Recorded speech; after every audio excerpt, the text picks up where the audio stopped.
Hello and welcome to another edition of It's About Money. I'm Nanette Nalkan. Thanks for joining us. Our show today is a wonderful topic, never written before, never talked about before, and our guest is Randy Minotor, who is the author of Breadwinner Wives and the Men They Marry.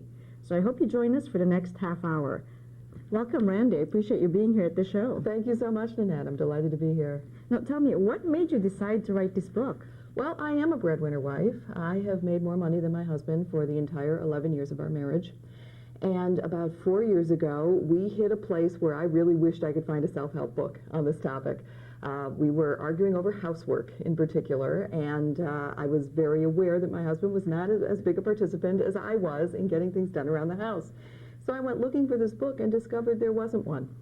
And as I began to ask around and started to do some research, I realized that 29% of all married women in America make more money than their husbands. So it wasn't just me. And then it seemed like a great idea for a book. Yeah, that's terrific. I didn't realize those statistics. Do breadwinner wives really need a book? Yes, we really do. This is a question that I get asked a lot. Dual income couples have found that the dynamics in marriage are very different from what we consider the traditional marriage in which the husband is home, or the husband is working and the wife is home with the children and taking care of the household. What happens specifically in breadwinner wife marriages is the real shift in gender dynamics, that suddenly the ways that we think about traditional roles changes. The wife is out of the house, making more money. Very often the husband is home with the children or has a lesser job or those kinds of situations. And it's hard for people to find the way that their dynamics fit together. Plus, there's a lot of outside criticism, a lot of people looking at them saying, your husband's a deadbeat, he's not contributing, how did you get stuck with this guy? A lot of people telling the wives that they're cold and unfeeling, and how can you be a good mother when you can't even spend the time with your children? All of these things work together to really complicate the situation. Plus, the media, unfortunately, has been fairly enthusiastic in telling us that these marriages are often on the rocks. So I went looking for couples who were not in that situation. Yeah, how interesting, because on the flip side, traditional roles, that those comments are never made. Right. Your wife is lazy. I mean, other than if they really are. But, never the comment of one would say if the man is at home or have a lower paying job than the wife. Exactly, exactly. Now, is this a new trend, and why is this happening? It's very new, as a matter of fact. As recently as 1987, it was still only 1 in 7 marriages in the United States in which the wife made more than the husband, and in most of those cases it was because of a layoff or a disability, or for some reason he was unable to make more money. Now, with the changes, particularly in the late 1990s, with the technological revolution and the shift to the internet and so on, so many more jobs were created, so many more opportunities to make more money. And there are more women now going to college than men. So there's a lot more women out there making more money than their husbands. Oh, very interesting. Well, one would see that kind of trend follows suit, more women going to college, higher earnings with a college degree and so Exactly. on. That's exactly. Very interesting. Now, you hear anecdotally, I make more money than my husband, so on and so forth. How did you conduct your research? Well, I put a call for volunteers in the newsletters and magazines of more than 70 professional women's associations across the country. So I went looking for professional women who probably were in a position to make more than their husbands. I also put out a call to the at-home dads. There are 2 million men in America who are home full-time with their children voluntarily. Wow, great. And a whole bunch of these guys were very eager to tell me about their situation. So I spoke to breadwinner wives, and then I asked to interview their husbands as well, and most of them were more than happy to have me do that. And then, of course, the husbands, their wives were dying to talk to me. Oh, that's great. I didn't realize that such a network existed, for at-home dads. Yes, indeed. In fact, there are websites just for at-home dads, like there are websites for everything. There's a specific website called slowlane.com. Slow Lane, yes. That has a huge audience, and a lot of men go there to share information. Oh, cool. That's terrific. Now, how do the men feel about their wives making more money? Is there like a big power struggle in the marriage? I mean, it's not, because it's not the traditional way of... Power is a funny word when you're talking about marriage, and power struggle is what you hear a lot of psychologists and sociologists talk about when they talk about these marriages. I found something very interesting. I found that power was not an issue in the marriages that were working. When the wife makes more money than her husband, generally she's not doing it because she wants to lord power over him. I mean, this is not a reverse of Ralph and Alice Cramden and the Honeymooners. There are no wives saying, I'm the queen of this castle and you're nobody. That's not what's going on. Instead, breadwinner wives, because we do make more money and because we do have more decision-making power in the marriage, we make the decision to become partners with our husbands, to bring them into all of the decision making, to share all of the information about our finances, to really make them equal with us.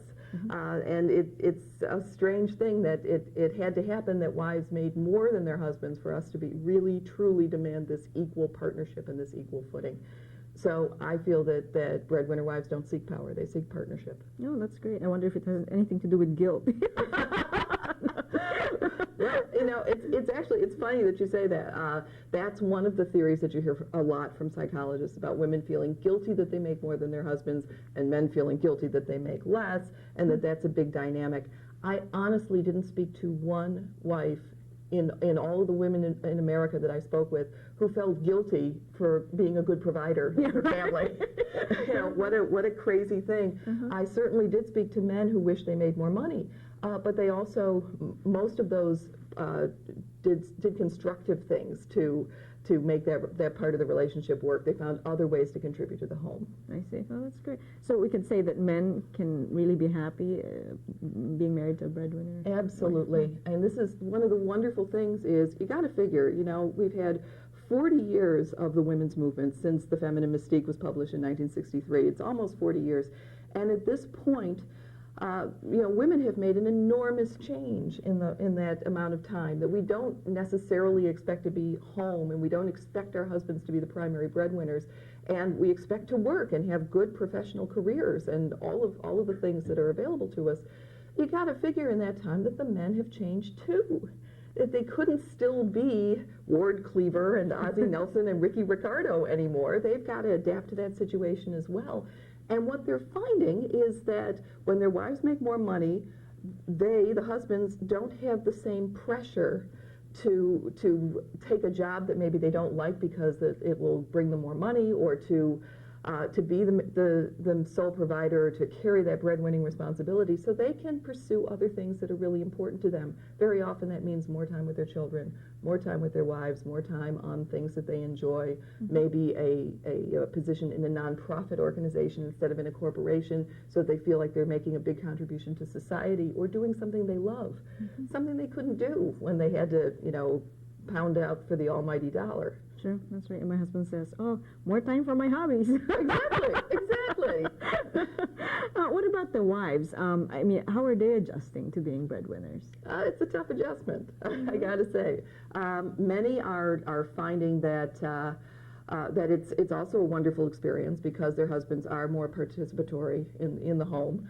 Many are finding that that's not the case at all. That very often women who make more money and who are in positions of responsibility are very used to doing everything themselves, or delegating in a very business-like way to the people around them, to their employees and so on.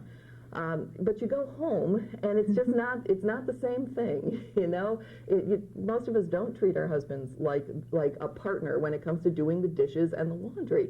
Most of us get very emotional about these experiences, or indeed for childcare as well. Some of the wives find that they are actually feeling in competition with their at-home husbands who are taking care of children full time. They feel like, well, now I'm the mother here. Where is my role? So there are lots of levels on which breadwinner wives need to make adjustments, and that's what my book gives them advice about. Actually, it's interesting. I do know of a client who said, my husband's had the time to be with our son, and I'd like to have that opportunity too. Such as I'd like to take a break from my job and be able to take care of our son, even for a short time, to experience what he's experiencing. And I hear that from a lot of the wives that I talk to, that one of the facts of being a breadwinner wife is that you are not at home with your child. And I have heard from many mothers that there's that point in your relationship with your child, especially when it's a new baby, that you fall in love with that child. And that's what you want to do. And it's a tough thing for breadwinner wives to realize that if they give up their job or if they scale back quite a bit, it means a huge difference in income for the family. So they are then suddenly in that traditional breadwinner role of that they're going to work and somebody else is going to be primary in raising their children. Now, how can you avoid the literal role reversal? I mean, is there like a happy medium? Yeah, absolutely. One of the things that I recommend to wives is exactly what we've been saying, that at work, you treat your employees in a certain way. When you delegate responsibility, you hand things to them in a way that makes them want to be participants, that makes them feel ownership of the job and things along those lines. When we go home, we don't do that. We have a tendency to yell at home. That chances are there are three things that happen, particularly in housework and childcare, that we get to a point where we're so angry about doing it all ourselves that we start ranting and raving, and our husbands, of course, back off and don't know what to do with that and don't respond in a way that's constructive, or we go into what I call the Betty Boop syndrome. It's, honey, could you do me a little favor? Could you watch the kids for 5 minutes so I can take a shower? It's 5 minutes. It's a favor. There's no ownership of that responsibility. You're still saying you are primary. There are those two things. And then there's the thing that none of us would ever do to our employees, where our husbands do a task. Let's say they do the dishes. And we walk into the kitchen and we look at the dishes. And, the counters may be not wiped down or whatever. and we do this. All right, I'll just do it myself. Well, who the heck is going to ever pick up that sponge to do the dishes again if that's his wife's response? Sure. So this is where we really need to start treating our husbands like partners, even in housework and childcare and the things that are traditionally thought of as women's work, so that they understand that you're doing this together and that it's important to you, and they can take ownership of the tasks that you're not letting go of. So that's how we bring our husbands into the process, and without turning them into housewives, essentially. Oh, interesting. Now, how many men actually do the cooking and cleaning? Did you find a high number of people doing that? Well, this is an interesting thing. Of the men I interviewed, 51%, a little more than half, say that they are the primary housekeepers in their homes. So they feel that they're doing all of the housework, a lot of the cooking, even childcare, and even beyond the at-home dads, that the other fathers are very involved in childcare as well. Their wives, oddly enough, did not disagree with them. While I didn't have 51% of the wives saying, oh yes, he takes care of everything, about 35% of the wives say, yes, he does take care of everything, and another about 20% said, well, we really share in those things equally. So their husbands absolutely are participants, and they're willing participants, especially in childcare. These men really want to spend more time with their children. Yeah, that's great. I'm sure it's precious, involvement that men from 30, 40 years ago didn't really have with their kids, because for one thing, it wasn't that acceptable to be so loving to your kids. You're the breadwinner, you can't be. Exactly, exactly. And what a lot of these men told me, oddly enough, is the quote I heard most often was, I grew up in a leave it to beaver household. Over and over, men told me this, that their mothers were home full time and their fathers were the breadwinners. And I would say, well, geez, how did you ever make the transition to the way you're running your life now? And they would say, my father never spent any time with me. He worked 6 days a week, 12 hours a day, bringing home the bacon. And a lot of these men died at an early age. earlier than they should have from overwork, essentially from stroke and heart attack and things that develop from that. They never had good relationships with their fathers, and they're they're unhappy about that. They don't want to do that to their children. They want to be closer. So that's the transition that's happened. Yeah, actually, it's interesting. My husband falls in that category, and his mother had trained him so well about cleaning the house, vacuuming. So my husband does if he hears the vacuum cleaner on, I was like, what are you doing? Because I don't have a good enough job, which I think I do, but it's not quite so perfect as his mother has taught him how to do. Oh, what a lucky woman you are. So I have nothing to complain about.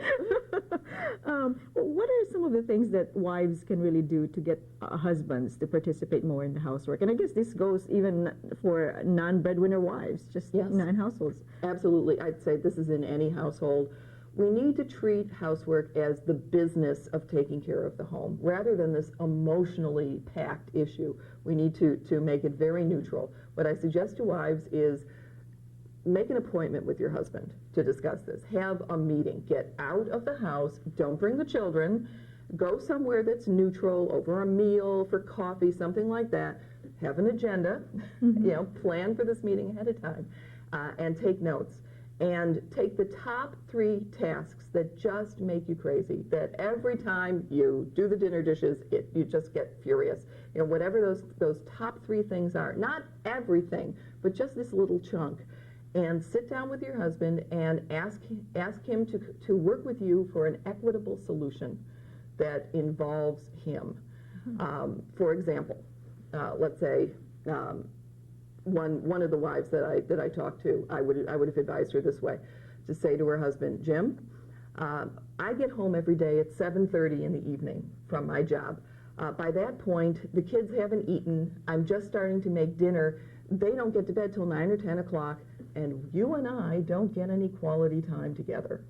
What can we do so that the kids get dinner earlier and so that we can get them to bed sooner? The obvious answer, of course, is for Jim to say, okay, I'll make dinner. Chances are he's not going to say that. He's going to say, why don't you get out the recipe in the morning and cut up the vegetables before you go to work so that you can pop them right in? Oh, geez.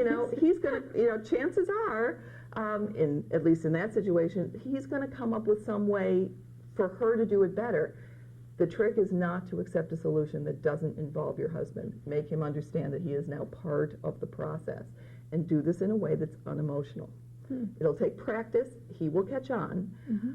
There's a lot of husbands out there, this is unnecessary. As you say, those whose mothers raised them to believe that they're part of the housework situation, then you don't need to do this. They're going to figure it out. But for some are really resistant. And in those cases, this is what I would suggest. No, that's great. That's great advice, because otherwise it's a continuing conflict and you can never get it resolved. Right. So my husband said one time, he said, you never found a husband who got shot washing the dishes. I said, except if they make a mess, they walk all over. This is a good point. Now, what about childcare? You'd mentioned that there are more dads, taking the time to take care of the kids with breadwinner wives. Do husbands get really involved in what's the wife's role traditionally not traditional, because it's not so traditional, but what is the role of the parent, each of the husband and wife in childcare? It's a tough thing, as we said, that when the wife is working full time and she's the breadwinner, that there's a lot of flexibility she just doesn't really have there. And in the cases where there's enough income in the home with just her income that the husband can take over and be the at-home dad, that's a wonderful thing. There are situations in which it's tough for the wife to know what to do. What then is her role and how does she fit in? And the thing that wives really need to remember is they are the mother. They are half of the parent team and an equal half of the parent team. So even when the father is home full time with the kids, at the end of the day, the mother wants to be with her children, and she has an absolute right and privilege to do that. It's hard for some couples to get that balance.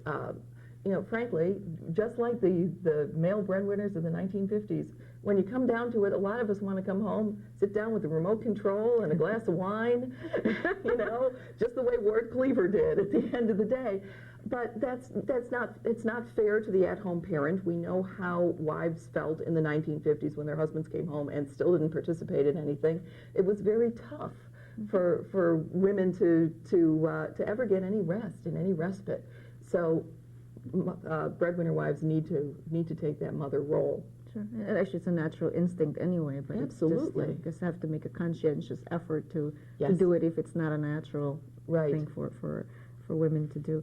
Now, what about money? I mean, as a financial advisor, when I sit down with clients, we have to disclose everything. They have to disclose everything, otherwise it's hard for me to do planning.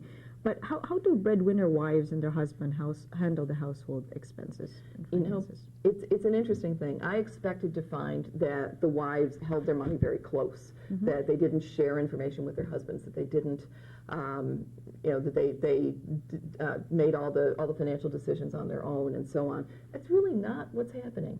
What I found most is that couples combined all their money in one pot. So that there isn't the line of delineation of whose money is, how much of whose money is in that pot, and all the household expenses get paid out of that. That's one of the most comfortable situations that these couples have found. Now that's fine if you both have income. I also found exactly the opposite situation in about the same number of households, that there were no joint accounts, that everything was held separately and one spouse wrote the other one a check for the monthly household expenses and was deposited, and that spouse paid. What I did find is that whichever spouse is more competent to handle the money is the one who does it, which seems very logical, except that common wisdom and years of tradition tell us that the husband is going to be the one who wants to handle the money, or that the breadwinner is going to want to handle the money. Very often these wives want to hand the money over to somebody else and say, deal with it, I don't want to think about it. And so whichever spouse is better at it is the one who does it. Yeah, well, that's very interesting. It makes sense, really, because you don't want too much responsibility in one over the other. And to be honest, even in traditional roles, I found that in half the cases, working with clients, that men who are breadwinners take care of the finances, and then the other half have their wives take care of it. They bring the check and they take care of it. Interesting thing, though, is with regards to gift giving. If you combine your checkbooks, how do you buy a gift for someone knowing the price of it? Or maybe it doesn't matter. Did you find any? I absolutely did, yeah. Gift giving was a big question that a lot of people had, and how do I handle this? And my response to that is, even in marriages that are dual income or in traditional marriages, chances are both spouses know how much money there is, at least in this day and age. So if you're specifically for a wife, a breadwinner wife, if you're going to buy a gift for your husband, the question that's often asked is, do you buy a gift that's larger than he can afford to give you in return? And my response is, ask him if he wants that. This is your husband. This isn't, a child that you have to surprise with something. If you know there's something he wants, just ask him, would you like me to buy that for you? I know you can't buy me the same thing. I know you can't spend $2,000 on me, but I'd like to spend it on you. How do you feel about that? And if he really says, no, I'm not comfortable with that, then don't do it. Sure. Right. So that's one of the ways that I found to solve that issue. Oh, that's interesting. My husband never has a problem with that. I mean, look at this. It's something I'd love. Right. Mine either. Now, do most breadwinner wives tell their husbands how much money they make? Yes, most do, because frankly, hiding that fact from your husband is only going to cause problems later. I talked to some divorced women who hid the facts about their income, their higher income, from their husbands as long as they could, and when it finally came out, their husbands were so angry that it became an irreconcilable difference. Oh, my goodness. I really would not recommend hiding that information. Besides which, besides just that issue of what are you protecting him from, essentially, how can you handle financial decisions together if he doesn't know how much money there is? Sure. And he may, knowing that you make more money than he does, but not knowing how much, he may feel that you're a bottomless pit, that you just have all kinds of cash and keep, making expenditures or, buying things for the home that are really not in your budget. So he needs to be your partner in keeping the household budget on track and in your savings plans and all of those issues. It's interesting, kind of like how running the household really like a business. Both partners need to know what's going on. Exactly. Then you could otherwise drive yourselves to bankruptcy. I mean, that would be the opposite extreme, but still, Right, exactly. Now, do husbands generally react emotionally when they find out that their wives make more money? No. Honestly, most husbands know long before, before they actually know the numbers. Very often, these couples know from their second or third date that she's going to be the primary breadwinner, and it's not a surprise. And I found that the men that are involved in these relationships voluntarily, knowing from the outset that this is how it's going to be, have no problem with it at all. They figure, the more the merrier. More money for me, more money for you, essentially. When it's a question of sort of, for some reason that the wife is afraid that if her husband knows it's going to be a problem, she may be right. Very often, if she has that feeling in the pit of her stomach, it may be because her husband is a competitive man. If he defines himself by, very much by his job and his promotions and things like that, he may be uncomfortable. However, a lot of these men, even the most competitive and the most tied to their own income, very often can make the adjustment when they start to see the benefits that it affords them. That's really interesting. On my third date with my husband, I said, there are 3 things that I want to let you know. So first, I love my career, and it might go faster, leap faster than yours, and I'm not going to stop. And then I said, I won't change my last name. And the other one has to do with kids. And I said, if you have any problems with any of these, let's not move on. And when he told this to his friends, the friends would be like so shocked. Gosh, you're talking about this on your third date? And our feelings were like, gee, if we can't agree on these on our third date, what's the point in fooling each other, Exactly. It's funny, the third date seemed to be like the key moment in a lot of these marriages. I have friends who in the book I call Zoe and Paul, that she's an obstetrician and he's a choreographer. And on their third date, they met through a personal ad, and on their third date, he said to her, I'm never going to match your income. You're always going to make more money than me. And she started to laugh and said, what, am I, an idiot? Of course I know that. If it's okay with you, it's okay with me. And now they've been married for a long time, and he's an at-home dad. Oh, neat. That's great. And actually, I met my husband through a dating service. That's fun. That's great. I can't wait to read your book. I know it's, when is it going to be out? It'll be out January 2nd in Barnes & Noble and other stores locally, and it's already available on Amazon. Oh, that's great. January 2nd, 2002. Now, is being a breadwinner wife, that kind of situation, a major cause for divorce? I mean, is that, no, absolutely not. It's funny because a colleague whose opinion I respect a great deal, who is a sociologist, told me at the outset of my research that, you're going to find this is a leading cause of divorce. Well, I searched for that statistic and did not find that at all. Now, divorce specialists will tell you that financial problems are one of the leading causes of divorce, perhaps the leading cause, but not specifically because the wife makes more than the husband. Very often those problems are so overarching that it has nothing to do with that specifically. Even in the couples that I spoke with who were divorced, they were never divorced simply because the wife made more. There were always other issues involved that made the relationship uncomfortable. Interesting. And I actually find that to be the case when I meet with clients, when there's a big struggle with the discussion on money, how it's spent and how it's going to be spent in the future. I almost can predict that this marriage is not going to last very long. Yes. And 9 times out of 10, I'm correct. I never tell that, of course. But you find out, like, this is expected. So, no, you'd imagine that breadwinner wives would want to share what they're going through, because this is sort of a new thing in society. How can they go about sharing information with each other? Well, they can begin by going to my website at www.breadwinnerwives.com. On the website, there's a chat room function so that they can start to speak with one another and share ideas and information. I also have recently become aware that support groups are starting to spring up. One in particular here in Rochester is being formed by the Rochester Women's Network for breadwinner wives, so that people have the opportunity to join and talk about their situation. Oh, that's fantastic.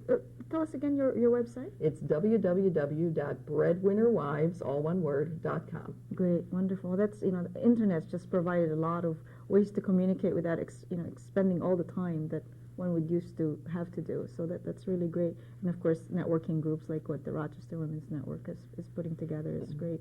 So what's next for the Breadwinner Wives?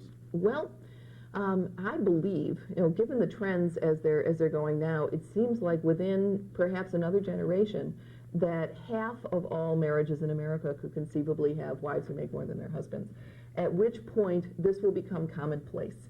It won't be such an anomaly, it won't be such a novelty, and it will be not just accepted, but normal, which is the best thing that could happen. That would really tell us that the women's movement has been a resounding success.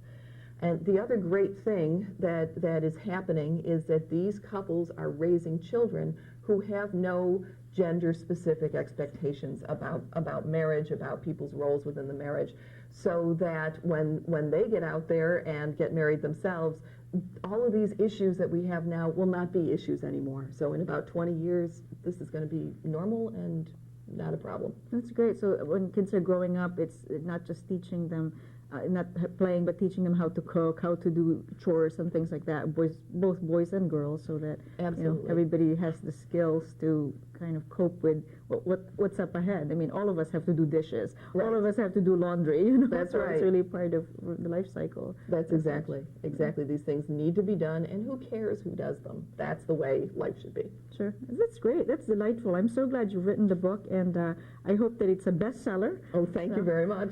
So thank you. Our guest today is Randy Minotor, and she's the author of Breadwinner Wives and the Men They Marry. Thank you for joining us. If you have any comments or questions, please email me at nnocon@aol.com. Until next time, I'm Nanette Nocon. Thank you, Randy. Thank you so much, Nanette.